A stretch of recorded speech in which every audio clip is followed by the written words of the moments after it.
So now we will speak some more Sanskrit basic sentences. So speak your first Sanskrit sentences. So this is the sentence pattern 1. I am. Aham asmi. I am. Aham des asmi. So this is the first pattern that we will look at and will apply to Chhatrah Sikhyakah. Chhatra student, Sikhyakah teacher. So repeat with me. Aham Chhatrah asmi. Aham Sikhyakah asmi. Now come to the second pattern. This is or that is. So we say idam asti or tat asti. So we will apply this to pustakam phalam.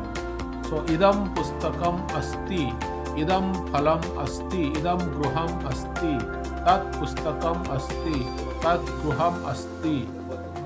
Thank you all.